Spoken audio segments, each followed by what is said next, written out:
Esiet sveicināti raidījumā Es varu būt zaļš. Šoreiz runāsim par vēja enerģijas izmantošanu Latvijas apstākļos.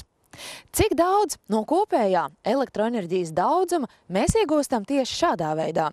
Un cik liels potenciāls vēja enerģijai ir Latvijā, mūsu valstī? Par to raidījuma pirmā sadaļa. Kādas ir vēja enerģijas pozitīvās un negatīvās iezīmes? Par to sadaļā par un pret. Un šoreiz par šo tematu debatēja Ventspils 4. vidusskolas audzēkņi. Labās prakses piemērs šoreiz arī Kurzemes piekrastē, kur vēja spēks Latvijā ir vislielākais. Ventspils novadā šobrīd izveidots Latvijā lielākais vēja parks, kurā starp citu uzstādīti arī Latvijā lielākie vēja ģeneratori. Kā uzņēmumam Vinergi klājās ar ieceres realizēšanu par vēja parka izveidi un vēja ģeneratoru uzstādīšanu, par to mūsu raidījuma noslēgumā. Lai gan Latvijas teritorijā būtu samērā plašas iespējas attīstīt vēja parkus un izmantojot vēja ģenerators, ražot elektroenerģiju, pie mums šīs nozares izaugsme ir tikai sākuma punktā. Šobrīd Latvijā ar vēja ģeneratoru palīdzību saražotās elektroenerģijas apjoms nesasniedz pat 1% no valstī kopumā izmantotās elektroenerģijas. Pieprasījumi uz jaunu elektrostaciju uzstādīšanu, kas izmantot vēja enerģiju, ir 6 reizes lielāki. Tā kā sagaidāms, ka nākotnē vēja enerģijas izmantošana pieaugs, un mēs uzskatām, ka tas arī ir ļoti pamatoti, ņemot vērā to, ka vējš tomēr ir pastāvīgi pieejams resurss, samērā tīrs. Rīgas Tehniskās universitātes vadošais pētnieks Edmunds Kamoliņš uzskata, ka vēja enerģijas izmantošana Latvijas apstākļos līdz šim diezgan krasi bremzē dažādi politiskie aspekti. Piemēram, fakts, ka savulaik šo iekārtu uzstādīšanu politiķi lobēja, lai atbalstītu sev pazīstamus cilvēkus. Ļoti bieži šo projektu realizācija apstājas arī tādēļ, ka vietējie iedzīvotāji nevēlas, lai viņu dzīves vietas tūmā tiktu uzstādītas šāda veida iekārtas. Kamēr runājam par zaļu enerģiju, visi saka, tas ir ļoti skaisti, ekoloģiski, bet tikko kā saka, ziniet, jums blakus uzstādīs vēja iekārtu vai parku pat, ja? Cilvēks ar visām varēm izdarīs visu, lai tas iekārts tur nebūtu, ja? Tā ir realitāte. Mūsdienās cilvēki nereti uzskata, ka tieši zaļās enerģijas dēļ aizvien straujāk turpina celties elektroenerģijas cenas. Tomēr šeit daudz vairāk pie vainas ir gāzes un naftas enerģijas monopolisti, kā arī atvērtais elektroenerģijas tirgus. Ja tirgus ir atvērts enerģijai, kā to apliecina Eiropas valstis vecās, kurām atvērās šis tirgus jau gadus atpakaļ, cenu kāpumi bija fantastiski, turpat 2 reizes, ja? Tā kā līdz ar to pateikt apgalvojumu tādu, ka dēļ vēja enerģijas tas notiek, vai dēļ kaut kādām, pieņemsim, mazām hidrostacijām, vai dēļ koģenerācijas lielām stacijām, kas tiek izmantots biomasas dedzināšanas, vai dažādas atjaunojamos resursus, ko izmanto, tas būtu diezgan neprofesionāli tā apgalvot. Ja? Pēdējos gados visā pasaulē noris aizvien straujāk vēja enerģijas iekārtu attīstība, kā arī palielinās to uzstādītā jauda. Tas pierāda, ka vēja enerģija ir ļoti liels potenciāls. Jāteic, ka arī Igaunijā jau šobrīd vēja ģeneratoru saražotās elektroenerģijas apjomi ir teju 10 reizes lielāki nekā Latvijā. Skaidra lieta, ka par gāzi vai par oglēm vai vienalga par naftas produktiem mēs maksāsim arvien dārgāk. Šī situācijā ir skaidrs, ka vējš jau dārgāks nepaliks. Iekārtu izmaksas ir krasi samazinājušās, jo tāpēc, ka pieaugus viņa jauda. Efektivitāte ar katru gadu pieaug, un tur ir lielas perspektīvas. Un enerģijas izmaksas uz 1 kilovatstundu izstrādes ir samazinājušās. Ja? Vai palikušas līdzīgas, ko nevarētu teikt, pieņemsim, par pārējiem enerģijas iegūs veidiem. To pieaugumu, kas ir noticis šo 10 gadu laikā, tas ir neaptverams rādītājs. Ja? Tas nav nevienā citā enerģijas nozarē, nav tik strauji kā vēja enerģijā. Tas nozīmē, ka tas turpina augt. Nevis tā, ka tas tirgus ir sasniedzis kaut kādu līmeni, bet viņš turpina attīstīties. Ja? Protams, vēja enerģijai ir jābūt kaut kādam apjomam.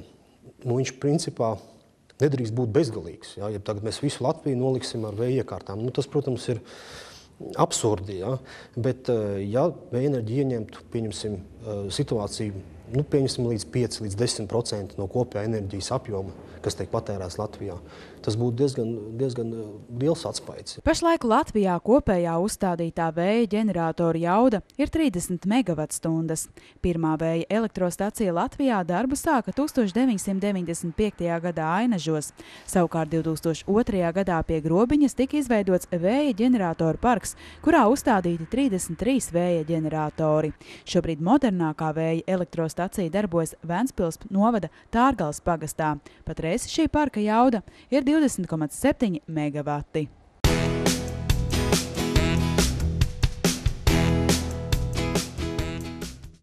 Nu pat kā uzzinājām, kāda ir šī brīža situācijā Latvijā ar vēja enerģijas izmantošanu, ka tur slēpjas vēl gana liels potenciāls. Kādas ir vēja enerģijas izmantošanas stiprās un vājās puses jauniešu skatījumā, mēs noskaidrosim raidījuma sadaļā par un pret. Šoreiz mēs viesājamies Ventspils 4. vidusskolā, kur ir iegūsi ekoskolas nosaukumu un karogu. Bez tam skolas audzēkņi aktīvi iesaistās atkritumu savākšanas procesā, makulatūru nogādājot līgatnes papīra fabrikām, kā arī audzēkņi ir viesojušies Getliņu poligonā, uzzinot, kā tiek ražota gāze, kas pārtop siltumā, tomātu audzēšanai un enerģijā. Turklāt projekta negaitā skolā ir ieviesti atkritumu šķirošanas konteineri. Par un pret argumentus par vēja enerģijas izmantošanu Latvijas apstākļos šodien mums izklāstīs Ventspils 4. vidusskolas audzēkņi.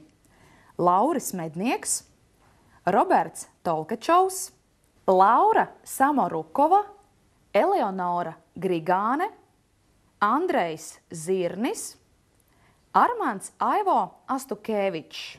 Lai mēs uzzinātu, ko vairāk par šo enerģijas ieguves veidu, šodien klāt ir arī eksperte. Valsts vides dienesta Ventspils reģionālās vides pārvaldes direktore Inguna Pļaviņa. Kādas ir vēja enerģijas pozitīvās iezīmes, šodien izklāstīs dalībnieki komandā par. Atspēkot šos argumentus, skaidrojot, kādas tomēr ir negatīvās iezīmes, centīsies komanda pret. Katrai komandai tiks dots laiks 1,5 minūte. Un mūsu ekspertiem ir tiesības katrai komandai uzdot vienu papildu jautājumu. Kuras komandas minētie argumenti izrādīsies labāk sagatavoti, uzzināsim debatas noslēgumā. Bet nu laiks uzzināt, kurā komandā būs kurš skolas audzēknis. Izloze!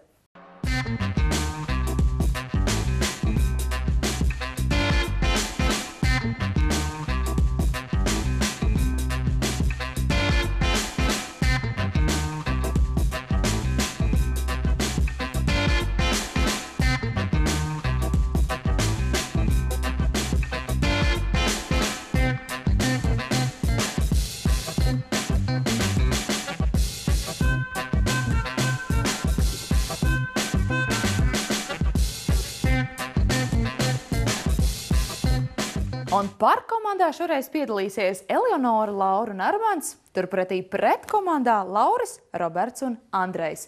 Un nu ir laiks sākt debatas par tēmu vēja enerģiju izmantošanu Latvijas apstākļos.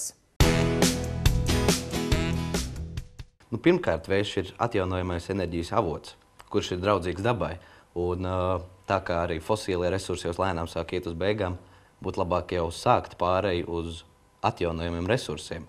Tas pats arī, ka Latvijai jāsāk kļūt neatkarīgākai, tīpaši energoresursu jomā, jo pagaidām mēs esam tīri atkarīgi no citu valstu labvēlības. Un tas pats, kad vēja enerģija tiešām mums ir izdevīga, jo mums tiešām ir tas vējš un, piemēram, Kurzemes piekrastē, viņš ir optimāls un spēj nodrošināt vēja ģeneratoru darbību. Protams, arī mūsu komanda uzskata, ka to vajadzētu darīt centralizēt, nevis katram savā mājā būvēt vēja ģeneratoru, bet to arī iespējams ir darīt, un ja vēlas būt enerģiski neatkarīgi, to pilnībā var izdarīt. Un arī, protams, viņi ir estētiskāk, pievilcīgāk nekā daži laba rūpnīca. Tāpēc tas tikai pluss. Mans jautājums komandai, kas argumentē par.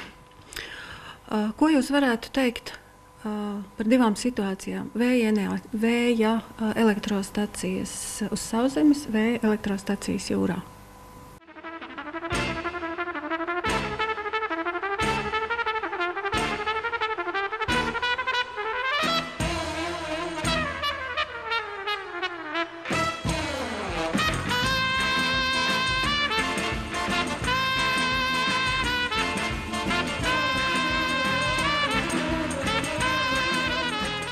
Ļoti labs jautājums arī par to. Mēs daudz diskutējām savā starpā.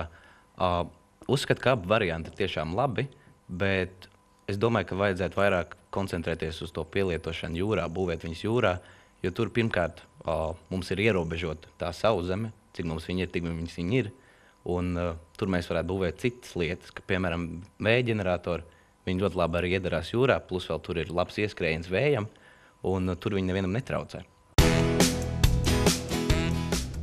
Teikšu paldies oponentu komandai par viņu viedokli, tomēr Armands neminēja daudz faktus, kas nav pret šīs elektroenerģijas veidam. Viens no tiem, tas nav optimāls risinājums Latvijai. Tikai šaura Kurzemes piekrastes josla spēja nodrošināt pietiekami efektīvu vēja ģeneratoru darbību. Tas arī ļoti nedrošs elektroenerģijas veids, jo ja vēja nav vai vējš pārāk stiprs, elektroenerģijas padeva pazūd. Viņš arī ne tikai ir liels, viņš traucē ne tikai estētiskiem skatam, bet viņš traucē arī dzīvniekiem un cilvēkiem. Putnu migrācija tiek spēcīgi ietekmēta dēļ šīm vēja ģeneratoriem. Un cilvēki nespēja dzīvot viņu tūmā dēļ tās vibrācijas, ko izraisa šie lielie monstri. Un pēc pastāvošās sistēmas cilvēks spiest maksāt vairāk par elektrību, jo kā notiek tas process? Cilvēks vai firma atver vēja ģeneratoru, un valsts uzņēmums Latvenergo ir spiest pēc likmēm iepirkt elektroenerģiju par lielāku cenu, lai tas būtu izdevīgi tiem īpašniekiem. Protams, kā un valsts atkal ir spieši elektrību pārdot lētāk. Lai nosakt šo iztrūkumu, elektroenerģijas cenas ceļās, un to izjūt tik viens cilvēks Latvijā. Mans jautājums ir attiecināms vairāk uz vides aspektiem vai vides riskiem. Kas jums ir sakāms par tādiem vēja elektrostaciju ietekmes veidiem kā troksnis un ietekme uz ainavu?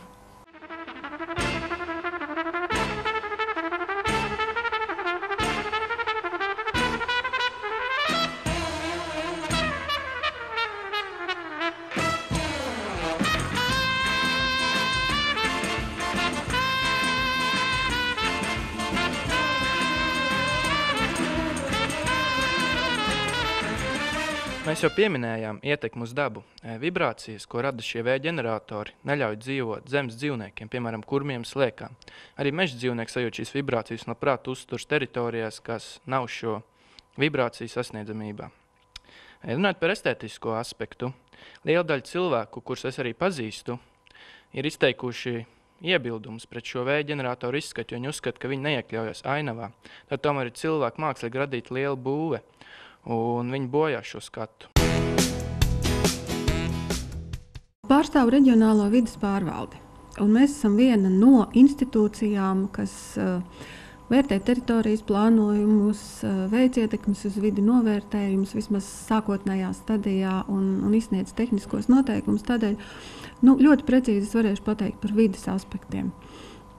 Vides aspekti, kas vienmēr tiek vērtēti attiecībā uz vēja elektrostacijām, ir pirmkārt putni, jo Kurzemes piekrastē mums ir tā īpatnība, ka pietiekama stipruma vēji, pietiekamā augstumā ir diezgan šaurā piekrastē gar visu Kurzemi. Un kaut kādas interesantas sagadīšanās pēc tā ir tieši tā pati vēju josla un tieši tā pati sauksim viņu par transporta vai migrācijas koridoru, ko izmanto migrējošie putni, lidojot uz ziemeļiem un uz dienvidiem. Tādēļ ir diezgan svarīgi šos te ceļus sadalīt, lai vēja ģenerators nenoliek putnu ceļos. Cilvēkiem ir svarīgi, lai no vēja ģeneratoriem nebūtu troksnis. Tas varētu būt svarīgāks tādiem vecākiem modeļiem, jo tādi vēja ģeneratori vectētiņi ir diezgan skaļi. Modernākie vairs īsti nē. Tad ir tāds dīvains efekts, ko sauc par mirgošanu, jo tad, kad saule atrodas aiz vēja ģeneratoru un vēja ģenerators pārni griežās, tad ir tāds efekts saule ēna, kas arī cilvēkiem varētu nepatikt. Jautājums par ainavu ir ārkārtīgi diskutējams, vienam patīk, vienam nepatīk, bet tādēļ pašvaldība ir tiesīga savos teritorijas plānojumos noteikt tās vietas, kur ainava ir īpaši vērtīga, īpaši saudzējama un noteikti, ka tur mēs vēja ģeneratorus neliksim. Tie ir tie galvenie vides aspekti, un man bija tiešām prieks, ka viņi arī pamatā tika piefiksēti gan par, gan pret sataļām. Runājot par vēja enerģijas potenciālu un ekonomikas nozari, tur mazliet man tā kā jāiebrauc svešā lauciņā. Tur es varu runāt tikai par to, ko es esmu dzirdējusi, ko es esmu lasījusi. Latvija vispār no atjaunojamo vides resursu viedokļu izmantošanas, vismaz enerģētikā, ir ļoti labā līmenī. Jā. Eiropas Savienībā mēs esam 2. vietā aiz Zviedrijas, jo mēs savu enerģiju galvenokārt iegūstam no hidroelektrostacijām, jā, un tas ir atjaunojamais resurss. Latvijā iegūst no hidroelektrostacijām 35,5% elektroenerģijas.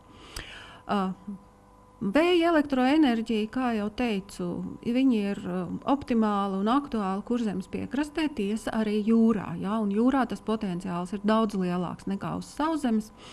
Bet vienalga, skatoties tādus globālus plānus un globālus mērķus, kādi tiek likti ekonomikai, tad ar vēja elektrostaciju palīdzību tiek uzskatīts, ka būs ļoti labs mērķis sasniegts, ja šo te atjaunojamās enerģijas daļu palielina no 35,5 līdz 40%. Ja, tā kā tas nav izšķiroši svarīgi Latvijai, tas nav vitāli svarīgi, bet ja iespējas ir un ja to atļauj visi resursi, kāpēc ne? Tas palielina mūsu ekonomisko neatkarību no citu valstu resursiem. Bet nu gan uzzināsim, kā paši jaunieši dzīvo zaļi. Es domāju, ka ikdienā jebkurš var būt zaļš. Arī es pārstāvu zaļo dzīvesveidu. Es ikdienā braucu ar riteni, tāpēc, ka man liekas, ka tas ir ērtāk, lētāk un arī izdevīgāk. Protams, arī veselīgāk. Darbojos sabiedriskās organizācijās, tiešām mēģinu arī popularizēt ne tikai zaļo domāšanu, bet vispār domāšanu kā tādu. Es domāju, ka mums vajag būt zaļiem, un es to cenšos. Es, protams, piekopu zaļu dzīvesveidu, cenšos šķirot un nepatērēt vairāk resursus, kā nepieciešams, bet varbūt galvenā lieta, ko es daru, ir darbs skolā, ekopadomē. Jo es uzskatu, ka zaļa domāšana sāks tieši skolā, tieši jauniešu vecumā un turpināsies visu savu mūžu. Es šķiroju atkritumus. Kad telefons ir uzlādēts, es izrauju lādētāju no rozetes, lai tas lieki netērētu elektroenerģiju. Elektriskajā teikānā vāru ūdenī tik, cik nepieciešams. Es personīgi domāju, ka viens cilvēks nevar sevišķi daudz ietekmēt, tad viņš var rādīt piemēru. Es cenšos rādīt piemēru šķirojot, savācot atkritumus, kas mētājas uz ielām un taupot elektroenerģiju. Rādot piemēru, cits cilvēks sapratīs, ka tas ir ļoti svarīgi būt zaļam. Es nākotnē vēlos dzīvot tīrā un sakoptā vidē. Piekopsim veselīgu dzīvesveidu, brauksim ar riteņiem, staigāsim vairāk ar kājām un, protams, neaizmirsīsim par vairākas reizes izmantojamām lietām, kā piemēram auduma maisiņš. Ziemas laikā vēdinot telpas, es logu atveru pilnībā uz 2–3 minūtēm, lai svaigais gaiss spētu ienākt telpā, nezaudējot pārāk daudz siltumenerģijas. Bet nu ir laiks uzzināt, kāds ir mūsu ekspertas vērtējums. Kura komanda par vai pret šajā reizē bija sagatavojusi labākus un spēcīgākus argumentus un prasmīgāk prāt atbildēt uz eksperts uzdoto jautājumu? Man bija ļoti interesanti noklausīties abu pušu viedokli. Jāsaka gan tā kā profesionāli vērtējot vēja elektrostaciju ietekmi uz vidi, man vairāk sanāk darboties un spriest un meklēt argumentus ap viedokli pret. Tad mani mazliet mulsināja viens aspekts, ko pretkomanda tā īpašāk uzsvēra, jo tāda lieta kā vibrācija īsti netiek uzskatīta par vides aspektu kaitīgu, tīpaši attiecībā uz vēja ģeneratoriem. Vairāk varētu runāt par troksni, bet vibrācija īsti nē. Bet jāsaka, jūs šos te pretargumentus bijāt izvēlējuši ļoti adekvāti un prasmīgi. Kas attiecās uz par komandu, tad jāsaka, ka kaut kā tīri vēsturiski šo te par argumentu tā kā matemātiski sanāk mazāk. Ja? Tāpēc man ļoti patika, ka par komanda izmantoja viņus visus. Un Es šajā debatē priekšroku dotu tai komandai, kas argumentēja par. Taču itin visi dalībnieki saņems dāvanas no raidījuma Es varu būt zaļš. Vispirms dāvanas.